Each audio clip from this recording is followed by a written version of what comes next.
또 숲에 왔습니다. 참새가 짹짹짹거리네요. 참새가 짹짹거리네요. 저도 참새 마냥 이야기를 짹짹짹거려 보겠습니다. 무슨 얘기를 또 시작을 해볼까 하다가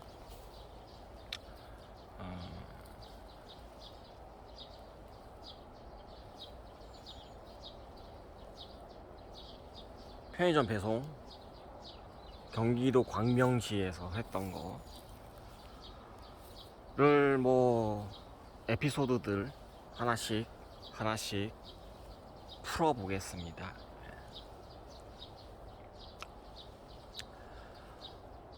그 이제 냉동이랑 냉장이랑 같이 싣고 가잖아요. 그래서 이제 그 사이에 칸막이가 있어요. 칸막이가 이제 온도가 전달되지 않는 그런 이제 칸막이를 하고 이제 그래야지만 이제 냉장 식품들이 안 얼겠죠. 이제 냉동은 마이너스 뭐 20도가 돼야 되고 냉장은 뭐 한 3도, 뭐 2도, 뭐 5도 요 정도 돼야 되잖아요. 그래서 이제 제일 좋은 거는 빨리 갖다 주면 돼요. 해가 떠서 뭐 10시, 11시 전에 빨리 갖다 주면 되는데 빨리 갖다 줄 수가 없죠. 도로가 이제 운전하다 보면 막히니까 여러 군데도 가야 되고 또 그래서 아침 출근 시간대에도 이제 겹치고 어느 정도 계속 9시까지 출근 시간이지만 그게 계속 쪽으로 계속 막히더라고요. 점심 시간대까지 광명 시내가 광명 사거리도 굉장히 많이 막히고 뭐 소화동 그쪽도 많이 막히고 또 이제 광명 경찰서 뭐 철산동 그쪽도 굉장히 많이 막히고 광명시청 쪽도 많이 막히고 그래서 또 서울로 가는 길, 구로로 가는 길, 뭐 시흥 쪽으로 가는 길 수출의 다리가 엄청 많이 막히잖아요. 수출의 다리도 많이 막히고 또 거기서는 또 서부간선도로인가요? 그쪽으로 가는 차들, 여의도로 가는 차들이 그쪽으로 가니까 이제 안양에서 광명 지나서 서울로 여의도로 많이 이제 가는 길목이다 보니까 광명시가 사람들도 많이 살고 차도 많고 도로는 한정돼 있고 차는 넘쳐나고 그러니까는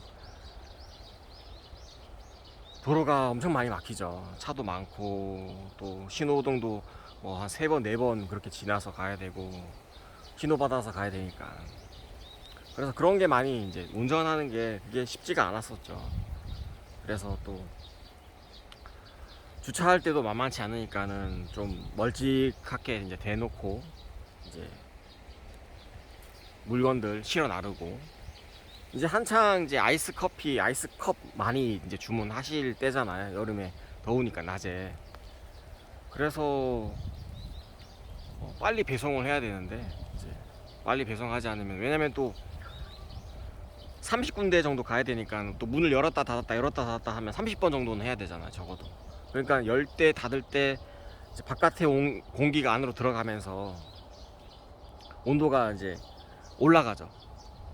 그 이제 탑차 안에 이제 온도가 올라가는 거죠. 그 이렇게 네모난 거, 그 안에 이제 거기가 이제 온도가 올라가니까 최대한 빨리 배송하는 게 가장 좋은 건데 이제 광명시가 워낙 도로가 좁다 보니까 도로가 더 좁고 또 차도 많으니까 빨리 배송을 할 수가 없었죠. 그래서 여유롭게 할 수밖에 없고 운전을 또 급하게 하면 또 사고가 발생하니까 그러다가 이제 제가 처음 했을 때는 아마 겨울쯤이었을 거예요. 겨울에는 배송하기가 어렵지 않죠. 아침에 온도가 뭐 기껏 해봤자 뭐 10도까지는 안 올라가니까 그래서 겨울이나 뭐 봄에는 이제 배송하기가 좋았는데 지금 이제 5월, 6월, 7월 이때가 많이 어렵잖아요. 배송하기가 온도가 올라가게 되면은 상품이 녹아버리니까 그래서 이제 일 그만둘 때쯤 돼서 이제 클레임이 많이 들어왔죠. 이제 뭐 상품이 뭐 녹아서 들어왔다, 뭐 그런 일들이 이제 농식품들이 많이 이제 녹아버리니까 이제 그것 때문에 많이 이제 클레임이 많이 생겼죠. 그래서 이제 점포에서 이제 CU 센터로 전화를 해가지고 뭐 이런저런 얘기를 했겠죠. 그래서 이제 저도 최선을 다하지만 뭐 그렇게 빨리 배송할 수가 없으니까, 그래서 어찌 보면은 제가 그 CU 배송 일을 그만둘 수밖에 없었던 이유죠. 예, 왜냐면은 일을 이제 잘 처리를 해야 되는데, 어쨌든 간에 상품을 이제 안 녹이고 잘 갔어야 되는데 그럴 수 없었던 그런 상황이 많았고, 또 트럭이 산에 이제 높은 지역에 올라가다 보면은 엔진의 그 마력이 차량이 올라가는데 많이 이제 에너지가 많이 이제 그쪽으로 가게 되고, 냉동 쪽으로는 이제 냉동기를 돌려야 되는 그런 에너지로는 많이 못 가게 되는 그런 게 발생이 되잖아요. 왜냐면 언덕으로 올라가야 되니까. 언덕으로 올라갈 때는 차량이 워낙 무거우니까는 엔진 쪽으로 많이 이제 에너지가 들어가야 되니까 냉동 쪽으로는 에너지가 덜 가겠죠. 그러니까는 어쩔 수 없이 이제 온도가 올라갈 수밖에 없고, 이제 그런 상태에서 계속 배송을 하다 보니까는 뭐 마지막 뭐 한 점포들, 뭐 끝에 있는 점포들은 많이 이제 상품이 많이 힘들어져서, 그래서 이제 어떤 일도 했었냐면은 중간에 쉬었다가 차를 정차하고 냉동기 쪽으로 많이 이제 냉동기를 돌릴 수 있는 마력을 많이 그쪽으로 집중을 시켰는데도 그게 이제 워낙 제가 뭐 냉동기를 다루지 못한 경험이 많이 없다 보니까 그런 것들을 잘 못했었죠. 그리고 또 그 냉동기를 그 하루 배송을 끝나고 이제 끝나면은 그 차 탑차 안에 있는 그것들을 다 문을 열어서 온도를 올려야 돼요. 왜냐하면은 이제 냉동기에 서리가 끄면서 거기가 다 이제 막혀버리거든요.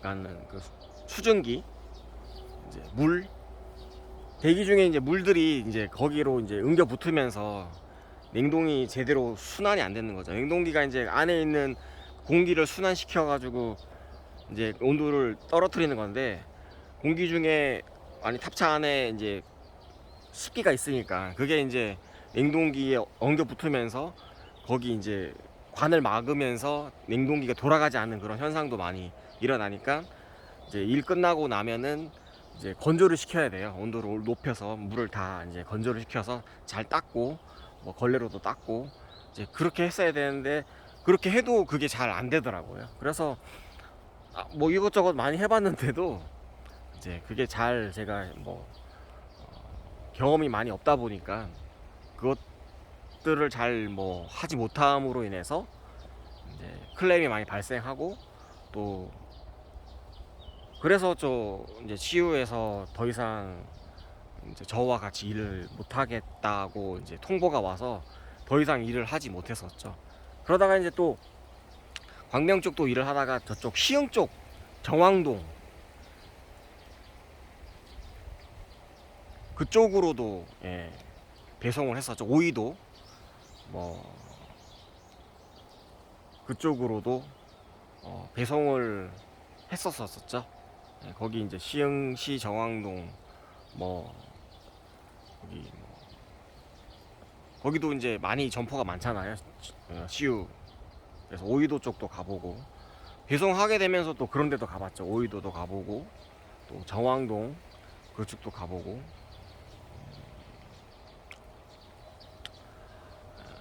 그래서 거기도 뭐 워낙 넓어가지고 띄엄띄엄 점포가 있어서 뭐 거기도 이제 하다가 다른 이제 그게 하게 된 게 이제 다른 사람이랑 그거를 이제 코스를 바꾼 거죠. 이쪽 코스 저쪽 코스 이제 바꾼 거죠. 이렇게 돼보고 저렇게 돼보고.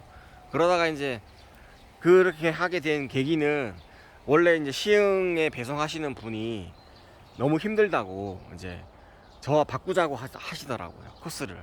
그래가지고 이제 제가 광명하다가 그쪽 시흥 코스로 이제 바꾸게 됐는데, 이제 뭐 한 일주일 보름 하다가 다시 그 이제 시흥에서 원래 하셨던 분이 너무 힘들다 그래서 다시 또 바꿨죠. 제가 그래서 다시 광명으로 가고, 그 원래 시흥 코스 하시던 분이 다시 시흥에서 하시고, 뭐 그렇게 했던 경우도 있고, 그래서 제가 시흥 쪽에 뭐 한 일주일 보름 정도도 배송을 했었었죠. 예, 그래서 뭐 시흥 쪽도 조금 지역을 좀 어느 정도 알고 있죠. 서안산 IC인가요? 예, 그쪽 안산 IC 뭐 그쪽, 예, 그쪽으로 해가지고 이제 배송을 했었었죠. 예, 그래서 하여튼 뭐 저기 치유 배송했던 거는 뭐 여기서 어느 정도 정리를 하고요. 또 다른 얘기를 또 한번 또 시작을 해보겠습니다. 제가 뭐 얘기를 하고 싶었던 게 있었는데 까먹었어요. 그래가지고 그냥 뭐 주저리 제가 경험했던 것들, 뭐 이것저것들 이야기를 한번 또 해보겠습니다. 제가 이제 여러 교회를 많이 이제 한번 가봤는데요. 제가 주로 다닌 이제 교회는 장로교, 합동인지 통합인지는 이제 그거는 항상 헷갈려요. 합동인지 통합인지는. 하여튼 거기 이제 다니다가, 거기는 이제 예배 스타일이 그냥 무난해요. 예, 다 보통 그냥 뭐 일반 교회처럼 그냥 예배 순서나 이런 것들이 그렇죠. 예. 그리고 뭐 예배 전에 뭐 찬양도 하고, 또 드럼도 치고, 또 앞에 뭐 여는 찬양이라고 해서 예배 전에 뭐 이런저런 가스펠, CCM 그런 것들도 찬양하고, 그러다가 이제 예배 시작하게 되면은 뭐 똑같죠. 뭐 사도신경 하고, 또 찬송도 하고. 교동문은 안 했던 걸로 기억해요. 교동문도 했네요. 교동문도 하고, 또 대표기도 이제 뭐 장로님이나 안수 집사님이나 그런 분들이 하시고, 성가대에도 성가대 찬양하고, 뭐 헌금송도 하고, 뭐 설교 말씀도 듣고, 또 뭐 대부분 이제 축도로 예배가 마치죠. 목사님이 이제 주기도문 하시는 게 아니고 목사님이니까 축도할 수 있는 그런 권한이 있잖아요. 그래서 이제 축도하고 예배를 마치는데, 목사님이죠. 그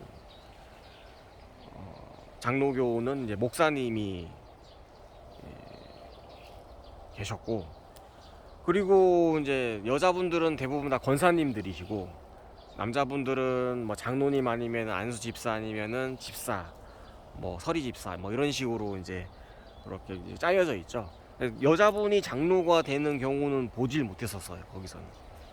그러다가 이제 다른 교회를 이제 가봤었죠. 다른 교회, 여의도 순복음교회 이제를 갔었는데, 여의도 순복음교회지만 다른 이제 지역에 있는 거죠. 제가 갔던 데는 한세 순복음교회죠. 한세대학교 안에 있는, 거기도 이제 한번 가봤는데, 예배 분위기가 굉장히 그 좀 뭐라고 해야 되지?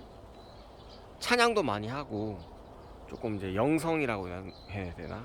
그런 어떤 이제 분위기 자체가 축제 같은 좀 분위기예요. 조금 이렇게 벙벙벙 뜬다고 그래야 되나?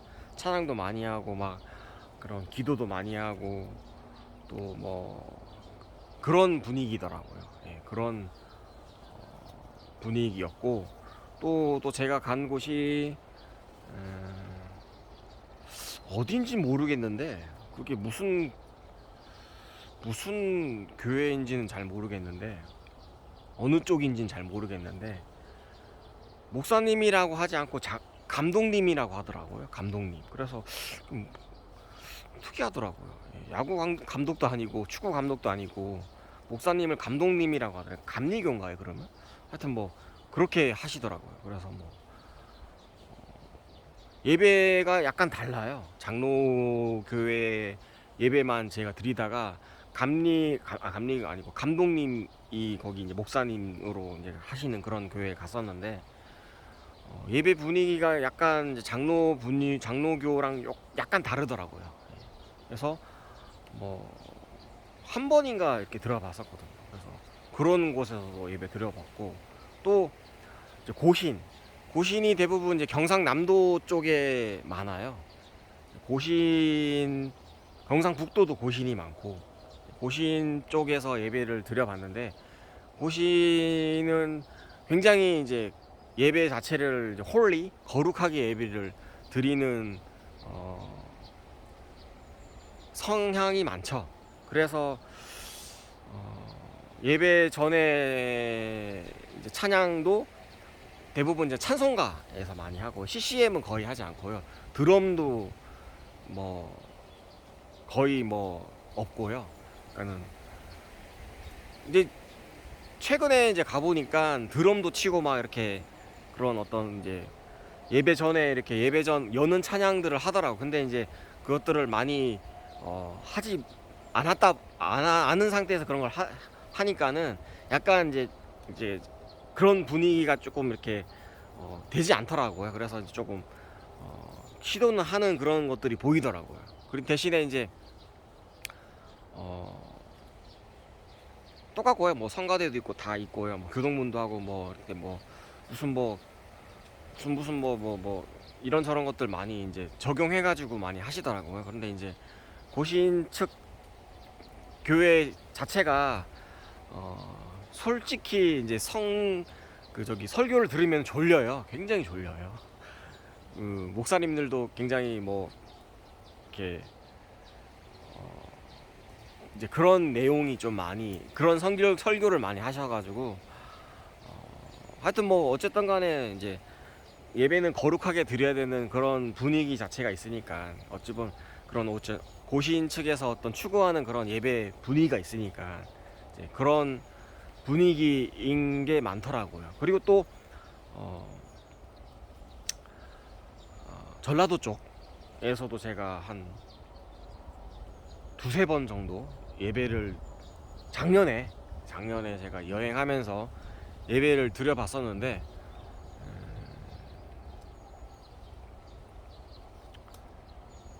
굉장히 은혜로워요. 예, 막 설교 내용도 막 눈물도 나고, 또 찬양도 막 열정적이게 하고, 또 저기 대표 찬송, 뭐 헌금송, 뭐 특송 이런 것들도 굉장히 많이 해요. 노래를 잘 부르시는 집사님들도 많이 계시고, 또 굉장히 흥도 많고, 예배 자체가 굉장히 성령이 충만한 그런 예배를 드리는 분위기더라고요. 벙벙벙 뜨는 그런 예배. 그리고 뭐 설교 내용도 뭐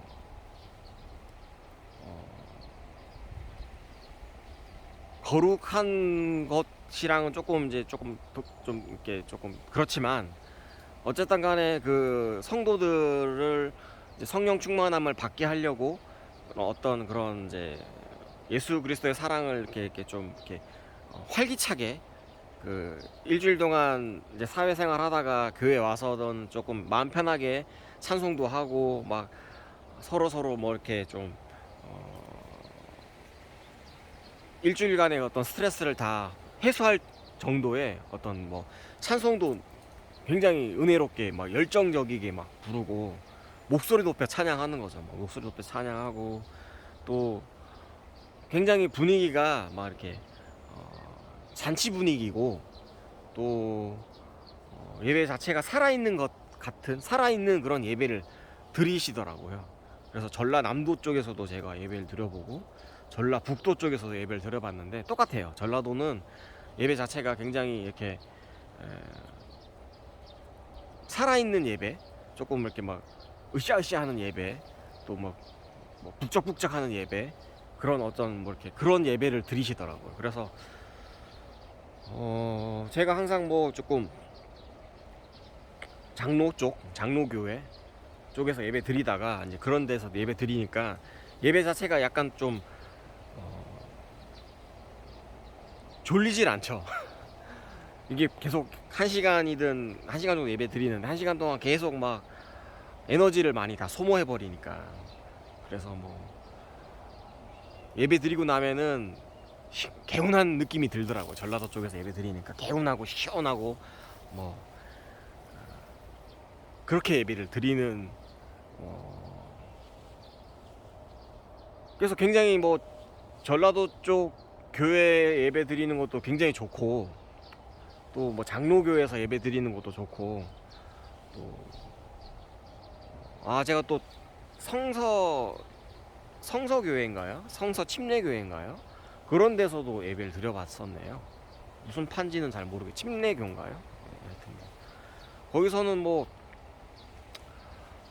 기도할 때 뭐 무릎 꿇고 기도도 하고, 그러니까 그 예배 시간 때 그런 분들도 계시더라고요. 이렇게 대표기도 할 때 뭐 무릎 꿇고 얘기하고, 뭐 이렇게 환영도 잘 해주시고, 또 선물도 주시고, 또 분위기 자체가 이제 성서를 많이 이제 추구하는 그런, 이제 어찌 보면은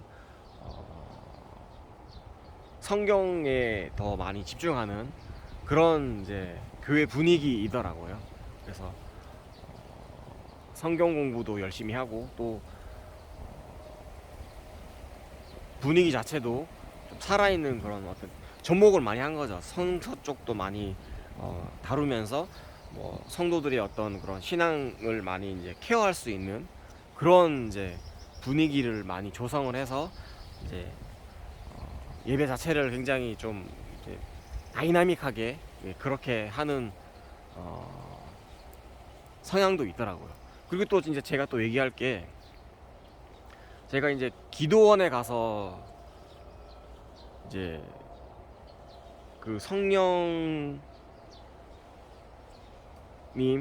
하나님 아버지를 만났다고 했잖아요.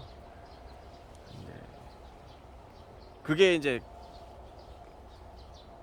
제가 가서 이제 기도원에 가서 금식을 하면서 이제 예배 드리면서 했었는데, 그때 이제 우울증에 걸려서 뭐 이것저것 제가 뭐 사리 판단을 할 수가 없잖아요. 그리고 또 부모님들도 자체도 또 이제 저를 이제 낫게 하기 위해서, 우울증을 좀 극복하게 하기 위해서 이제 알아보시다가 이제 기도원을 가게 됐는데, 이제 처음에는 몰랐죠, 그런 곳인 줄. 그래서 이제 가가지고 이제 예배를 드렸었는데, 안수 예배도 하더라고요. 그러니까 매일 저녁에 이제 우울증을 극복할 수 있게, 치료할 수 있게 안수 기도도 많이 하시고. 근데 안수 기도를 하는 게 이제 막 그 우울증에 걸린 이제 사람을 이렇게 놓고 막 이렇게 그 우울증 마귀 사탄을 막 쫓아내는 그런 것들을 많이 하더라고요. 근데 그게 이제 신체적인 접촉이 조금 있어요. 그래서 막 뭐 과도하게 좀 막 그렇게 막 하더라고요. 그리고 이제 뭐 물만 먹고, 이제 제가 이제 금식 기도를 해야 되니까 이제 그런 상태였었고, 제가 금식을 21일 했어요. 63끼를 굶었죠. 그래가지고 21이니까 거의 3주죠. 3주 동안 제가 아무것도 안 먹고 이제 물만 먹은 거죠. 그래서 지금도 물만 있으면은 배가 고파도 별로 그거 뭐지? 부담감이 없어요. 금식에 대한 부담감이 없어요. 그걸 제가 해봤으니까. 21일이나 3주 정도 제가 금식을 해본 사람이라서, 뭐 한 끼 정도나 두 끼 정도나 뭐 하루 정도 굶어도 배고픔을 제가 그 이겨낼 수 있는 그런 어떤 인내심, 참을성이 있어요, 제가. 그래서 지금도 어찌 보면은 점심시간인데 밥을 먹으러 가야 되는데, 굳이 뭐 배는 고프지만 밥을 안 먹어도 별로 그렇게 뭐 밥을 먹어야 되겠다는 그런 어떤 뭐 그게 우선순위가 아니에요. 밥을 나중에 먹어도 되니까, 뭐 저녁에 먹어도 되고. 그러니까 어찌 보면은 저는 지금 숲에 나오게 되면은 점심을 항상 금식을 하고 지금 이 얘기를 하는 거예요. 항상 숲에 가든지 뭐 어딜 가든지 제가 이렇게 동영상을 찍어 올릴 때 그 식사 시간을 지금 이 얘기하고 또 자연과 함께하고 또 공기도 이렇게 많이 이제 흡입하면서 그 시간을 그렇게 대용한 거죠. 원래 이제 금식 기도 같은 거를 이제 그런 식으로 많이 하거든요. 금식할 뭐 점심이든 아침이든 뭐 저녁이든 그 시간대 기도하고 또 찬양도 하고 또 하나님의 은혜를 구하는 거죠. 내가 음식을 절제하면서 하나님의 사랑을 더욱더 느끼려고 하는 거죠. 배고픈 것보다도 하나님의 사랑을 느끼고 하나님의 어떤 은혜를 축복을 더 받으려고 제가 더 노력하는 거고 또 하나님 아버지께 구하는 거고 제가 옛날에 있었던 일들을 회상하면서 그때 일들을 다시 회상하면서 그때 받은 감동들을 다시금 끌어올려서 또 그때의 느꼈던 성령 충만함을 다시금 되돌아보면서 지금 삶도 감사하게 되고 그때도 감사한 일이 있었고 또 내일 일도 감사한 일이 생길 거라고 믿고 의지하면서 나갈 수 있는 어떤 영성이 생긴 거죠. 영성 회복하는 단계라고도 볼 수 있죠. 지금 상태가. 그래서 어쨌든 간에 21일 금식을 하게 되면은 그 후에 이제 보식이라고 해서 바로 음식을 먹을 수가 없어요. 그러니까 일반적인 그냥 거친 음식을 먹을 수가 없어요. 그래서 이제 21일 금식하고 나면은 또 21일 동안 보식이라는 걸 해요. 보식. 그래서 이제 보호하는 음식이죠. 그래서 주로 먹는 게 호박죽을 많이 먹었죠.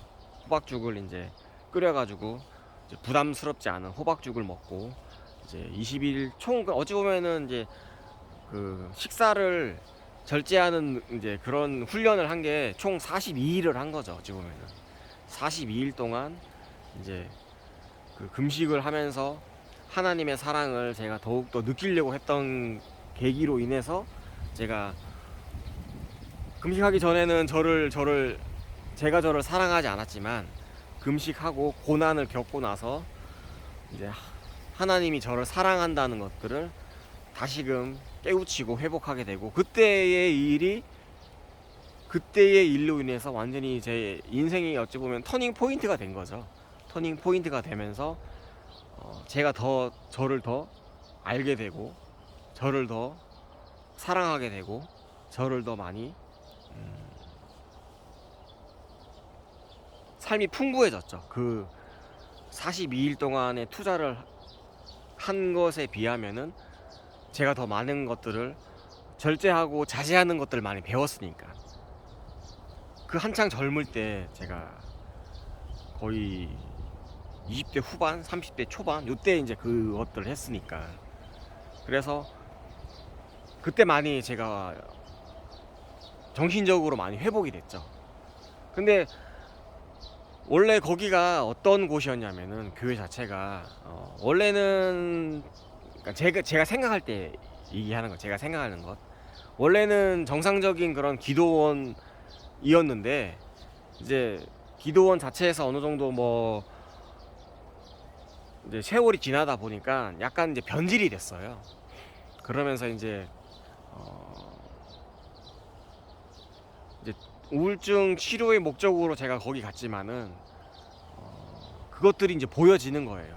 약간 변질됐거나 그 목사님이나 이런 분들이 거기 이제 그 이렇게 관리하시는 분들이 약간 변질됐구나 그것들을 느끼게 되더라고요. 그래도 어쨌든 간에 저는 이제 우울증을 극복하기 위해서 우울증을 치료하기 위해서 그런 곳에 가서 이제 하나님 아버지와 어떤 만남을 가진 거 계기가 된 거죠. 그러니까 하나님 아버지께서는 그런 게 있어요. 통상적으로 이제 그 정식적인 방법으로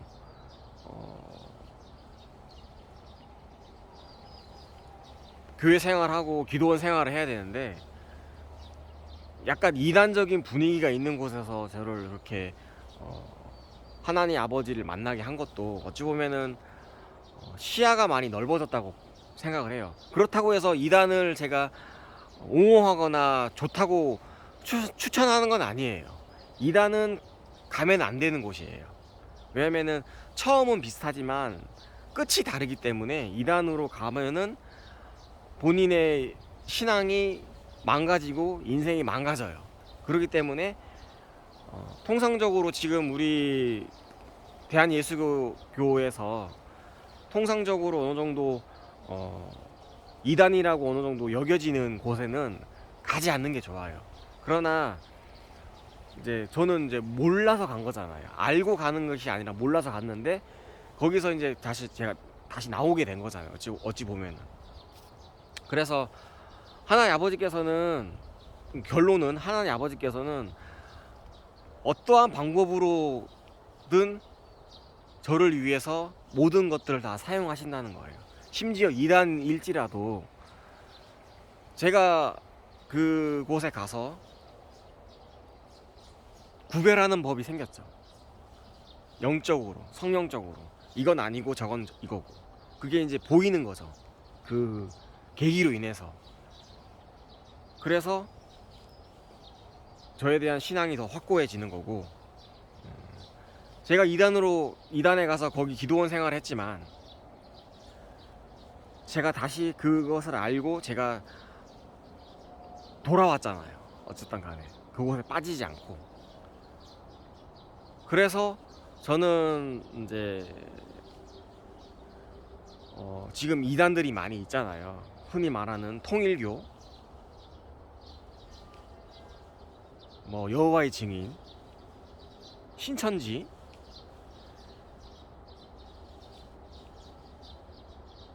몰몬교, 이런 것들이 지금 한국에 있잖아요. 그런 이단이 좋은 건 아니지만 그곳에 있는 사람들이 깨닫고 돌아오게 된다면은 더 좋죠. 근데 이제 거기에 어찌 보면은 자신의 인생과 또한 자신의 어떤 시간과 물질과 영적으로 거기에 이제 정복당해 버리니까 그것들을 빠져나오기가 힘든 거죠. 그 사람들이 어느 정도 영적인 분별력이 있다고 그러면은 빠져나올 수 있는데 그것들이 없다 보니까는 거기에 계속 뭐 제7일 안식교도 그런 거고, 제7일 안식교도 일반 우리 대한민국에서는 이단으로 보잖아요. 또 카톨릭 교도나 그 성당에 다니시는 분, 카톨릭 교도나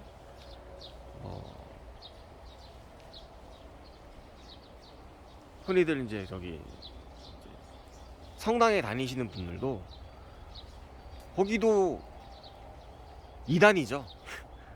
개신교 측에서 본다면 이단이죠. 불교도 이단이고, 오직 믿을 거는 예수 그리스도밖에 없으니까. 근데 이제 제가 이제 이해하는 것, 제가 생각하는 것들을 얘기하는 거예요. 카톨릭교도 성당 다니시는 분들, 캐톨릭 그런 분들이 왜 교회와 다르냐면요, 거기는 성모 마리아를 많이 이제 좋게 생각하고, 왜냐면은 예수님을 낳았으니까 어느 정도 신격화 해버렸어요. 성모 마리아를 성모님이라고 그러고. 그리고 또 다른 이제 종교와 많이 이제 화합하려고 이제 이것저것 많이 이제 허용을 많이 했었어요. 그래서 교회는 뭐 다 그렇진 않지만 어느 정도 술 문화와 뭐 담배 문화를 많이 금지를 해요. 그래도 교회 다니시는 분들 중에 술도 드시고 담배도 피시는 분도 계시지만 그 위에 책에는 그런 것들 다 금지를 해요. 그 이유는 술과 담배가 교회인 저를 해치는 것이기 때문에 그것들을 금지를 하는 거예요.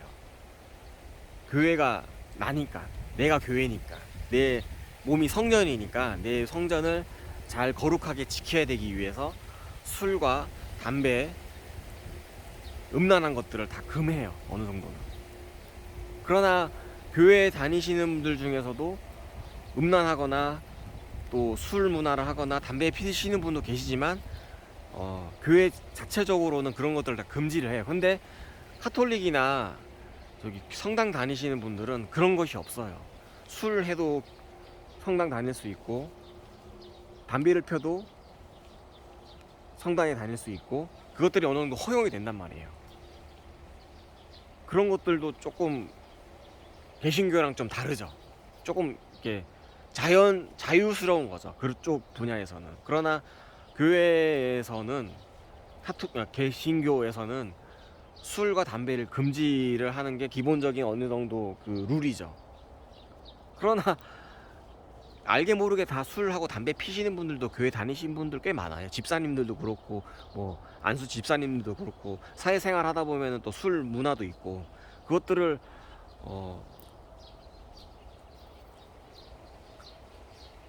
사람들이랑 어울리고 사회생활 하다 보면 그게 어쩔 수 없이 하는 경우도 있어요. 근데 그게 완전히 빠지진 않죠. 빠지게 되면은 교회와 어느 정도 동떨어지면서 세상 문화로 접하게 되는 계기가 됨으로 인해서 돌아오지 않는 그런 것들이 되죠. 그러니까 예전에 우리 뭐 80년대나 70년대는 더 심했죠. 뭐 고신 측도 그렇고, 술과 담배를 하는 사람들은 성도로 받아두지도 않고 막 어찌 보면 배척해버리고 그런 것들도 있었는데, 지금은 뭐 그런 것들을 하더라도 조금 이제 교회에서 생활하고 또 성령 충만함을 또 훈련을 받고 그렇게 되면은 자연적으로 그것들이 이제 끊어지게 되죠. 술 문화도 끊어지고 담배 문화도 끊어지고 세상 문화와 많이 이제 끊어질 수, 이제 그게 이제 어찌 보면은 내 몸인 성전을 잘 이제 다스리고, 또 그렇게 하면은 또 건강해지고 또 본인을 위해서 더 좋은 거니까. 담배는 이제 백해무익한 거잖아요. 그래서 좀 더 그 성도들을 위해서 그런 것들을 이제 훈계를 하는 거죠, 교회에서는. 근데 이제 카톨릭 쪽에서는 그런 것들을 다 허용을 하면서 많은 사람들을 이제 성당으로 오게끔 하는 그런 게 있죠. 보면은 성당에서는 뭐 이렇게 예배 끝나고 같이 이제 뭐 술 먹으러도 가기도 하고, 또 청년들끼리 청년 예배 드리면서 또 뭐 체육대 하면서 술도 먹고 담배도 피우고 그런 것들이 많이 하거든요. 이제 그런 점이 조금 다르죠. 불교랑 뭐 개신교랑은 완전 다르고 방향이 완전 다르고, 그러니까는 개신교에서는 다른 종교를 인정할 수가 없죠. 왜냐면은 예수 그리스도를 구주로 섬기지 않기 때문에 그들과 함께 할 수는 없지만, 그렇다고 해서 그 사람들을 나쁘게 생각하는 건 아니에요. 어쩔 수 없잖아요. 그러니까 그 사람들을 위해서 기도해 주는 거죠. 같이 우리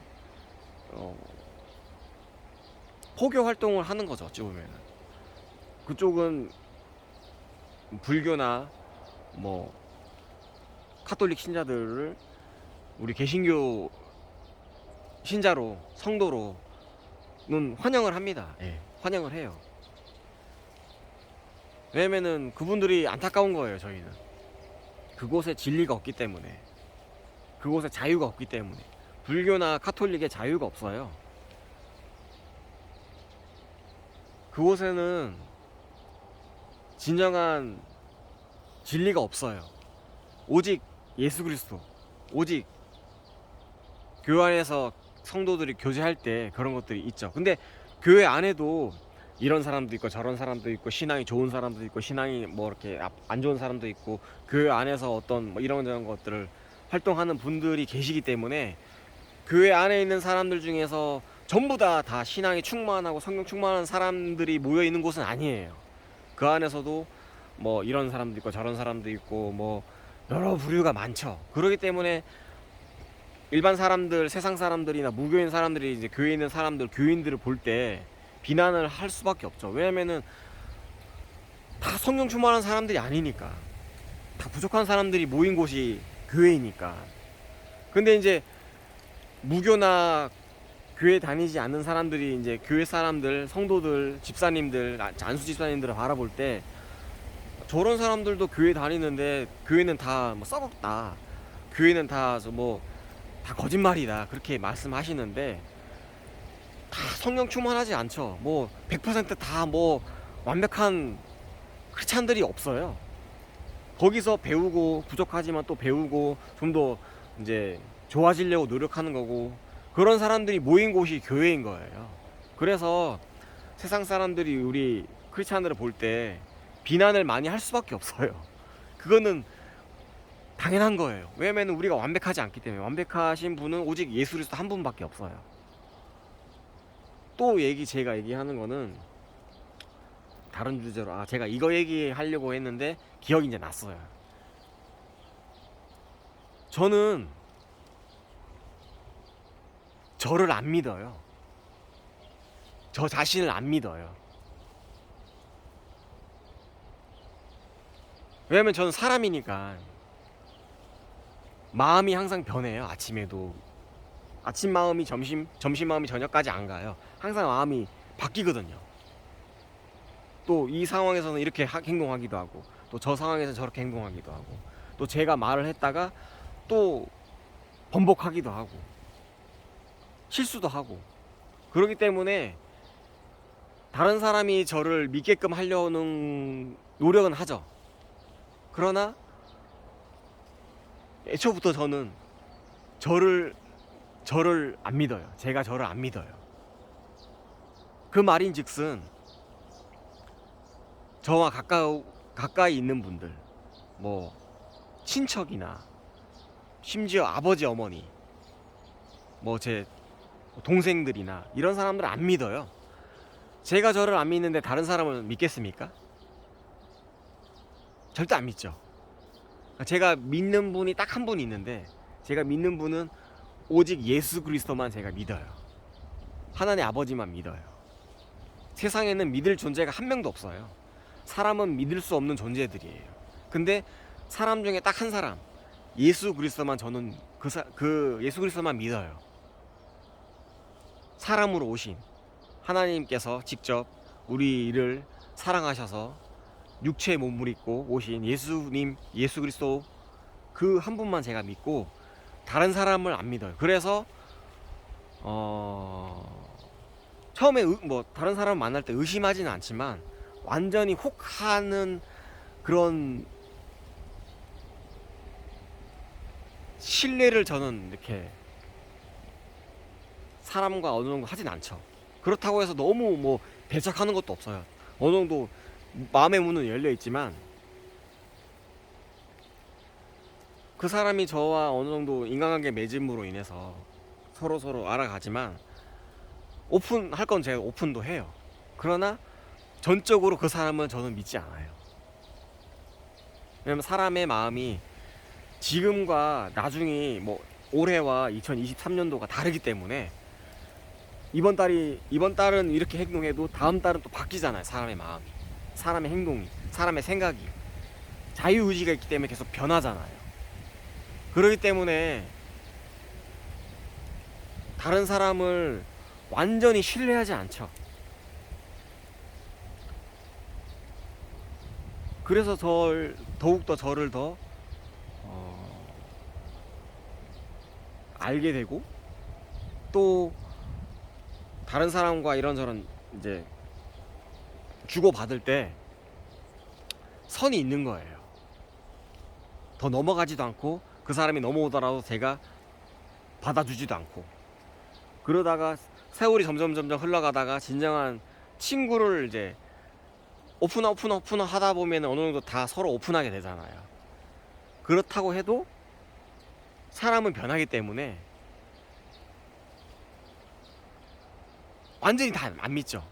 그러니까는 지금 제가 교회 크리스찬이지만 목사님도 저는 안 믿어요. 예수 그리스도를 믿는 거지 목사님을 믿는 건 아니에요. 전도사님을 믿는 건 아니에요. 강도사님을 믿는 건 아니에요. 장로님을 믿는 건 아니에요. 어느 정도 그 사람은 그 사람이고 전 저고, 근데 이제 세상 사람들이 볼 때 크리스찬들이 예수 그리스도를 구주라고 섬기면서 목사님들이나 이런 뭐 장로님들이나 이런 잘못된 행동들을 바라볼 때, 야, 교회 개신교 저거 봐라, 저렇게 입으로는 예수 그리스도를 뭐 구주라고 하면서 어? 저 행동하는 거 봐봐라. 저러니까 내가 교회를 안 간다. 저러니까는 뭐 개독교라고 하지. 뭐 그렇게 말을 하잖아요. 그게 이제 영적으로 어느 정도 그런 것들 잘 모르기 때문에 그런 거예요. 목사도 사람이에요. 그렇기 때문에 실수하고 믿을 만한 존재는 아니에요. 대신에 단지 하나님의 말씀을 대언하는 자들일 뿐이에요. 그래서 목사님들이 많이 힘들죠. 왜냐면은 그 괴리감이 있기 때문에 예수 그리스도처럼 살아야 되지만 그게 쉽지가 않거든요. 예수님의 제자로 살아야 되지만 그게 쉽지가 않거든요. 목사님들도 사람인지라. 그래서 실수하는 것들이 뉴스에 나오잖아요. 뭐 성폭행을 했다든지 뭐 성추행을 했다든지 이런 것들이 많이 있잖아요. 근데 이제 이단들 중에서 그런 것들을 이제 눈 감아 버리는 그런 이단들 많이 있었잖아요. 그냥 같은 교회고 목사님이니까 뭐 이렇게 넘어가자, 그런 것들이 이제 뉴스에 많이 나오잖아요. 그런 것들이, 그러니까는 우선순위가 예수 그리스도여야 되는데 그 안에서 그냥 다른 정보들을 다 배척해버리는 그런 교회들이 이단인 거잖아요. 목사님을 한 분을 똘똘 뭉쳐가지고 뭐 이 사람이 뭐 다시 오신 뭐 예수님이다, 뭐 재림하신 예수님이다, 뭐 그렇게 여겨버리잖아요. 그런 것들은 다 이단이에요.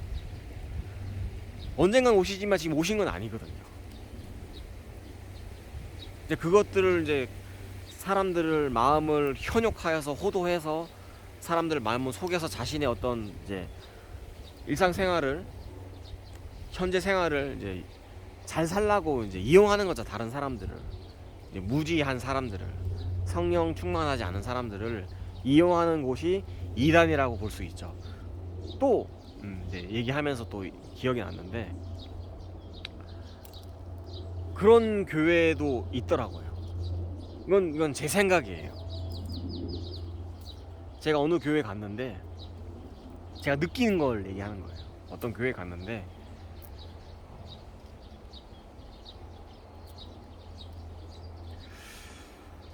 그냥 똑같아요. 뭐 장로, 뭐 대한예수교 장로고 무슨 뭐 교회 모형은 다 똑같아요. 근데 이제 안에 이제 성도들을 바라보고 목사님을 바라보고 장로님을 바라보면은 약간 특이하고 이상해요. 어떤 점이 이상했냐면은, 이건 사실인지 아닌지는 몰라요. 제가 느낌인 거예요. 느낌. 성적으로 많이 개방되어 있는 그런 교회더라고요. 그리고 또 교회 새로 오시는 분들이 과부들이 많이 오세요. 어쨌든 간에 교회 생활은 해야 되고 또 예배는 드려야 되니까 뭐 이혼을 해가지고 이제 다른 지역에서 이 교회로 오신 거죠.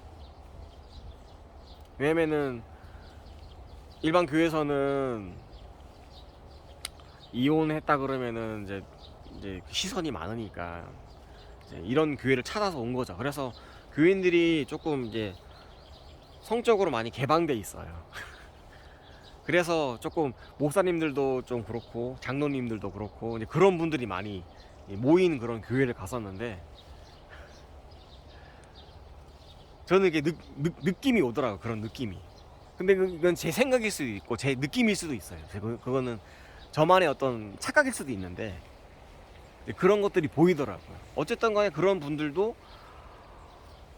세상에서 어찌 보면은 이제 아픔이 있고 또 상처가 있지만 이제 그것들을 치유하려고 교회 가서 이제 교인들도 얘기하고 이런저런 얘기도 하고 또 교회 사람들 성도의 교제를 하는 거죠. 그게 나쁘다고는 하진 않아요. 근데 이제 그런 것들이 저는 워낙 보수적인 가정에서 이제 성장한 사람이라서 그런 것들이 이제 눈에 보이면서 저랑 안 맞죠. 저는 보수적인 어떤 성향이 많으니까, 성적으로 보수적인 그런 것들이 많으니까. 왜냐면은 그게 성적으로 문란해지면은 본인이 힘들어요. 처음에는 그것들이 이제 달고 뭐 익사이팅하고 짜릿하지만 그것들의 그러니까 성문란해 버리면은, 본인이 성문란해져 버리면은 본인의 인생, 본인의 어떤 영성, 본인의 정신적인 것들이 다 갈가 없어져 버려요. 그래서 그것보다도 성령 충만함을 받아야 되는 거예요. 가장 우선순위는 예수 그리스도고 성령 충만인 거예요. 그런 것들은 부수적인 거고, 그것들이 확정이 됐을 때 그런 것들을 어느 정도 우리가 삶을 누리는 거죠. 또 성적으로도 얘기를 또 해보자면은, 우리가 남성 여성이 있는데 그런 것들도 축복이에요. 자녀를 생산할 수 있고, 또 그런 것들이 또 동기가 돼서 열심히 가지게 되죠. 남자는 여자한테 잘하고 여자는 남자한테 잘하잖아요. 남자는 여자를 더 좋게 보고 여자는 남자를 더 좋게 보고, 그런 것들이 성적으로 다른 부분들이 서로 이해하면서 같이 이렇게 조화롭게 살아갈 수 있는 게 인간적인 세상인 거예요. 존중하는 거죠. 상대방의 이성을 존중하는 거죠. 남성, 여성, 하나님께서 주신 축복이에요. 남성이든 여성이든. 그러나 제가 또 배척하는 건 아니지만 약간 거리를 두는 게, 동성애자들 이랑은 문화 자체가 다르잖아요. 그분들의 생각과 저의 생각이 다르잖아요. 그러니까는 같이 어울릴 수는 없는데, 그분들도, 동성애자들도 함께 품고 갈 사람들인 거예요. 그 생각을 바꿔야 돼요. 동성애로 인생을 살게 되면은 그분들이 더 인생이 더 힘들어져요. 그렇기 때문에 그분들도 돌이켜야 돼요. 회개를 해야 돼요. 남성으로 태어났으면은 남성으로 살아야 되고, 여성으로 태어났으면은 여성으로 살아야 돼요. 사람들은 각자 내재되어 있는 것들이 다 비슷비슷해요. 제가 남성으로 태어났지만 저 안에 여성성도 있어요. 남성성도 있고. 그러나 동성애자들은 뭐 남성으로 태어났는데 자신의 어떤 성격이나 어떤 취향이 여성적이라고 해서 여성으로 사실은 어느 정도 대해달라고 하는 건데, 저는 그건 아니라고 생각을 해요. 남성으로 태어났으면은 남성의 성을 가지고 제 안에 여성성도 있지만, 여성성을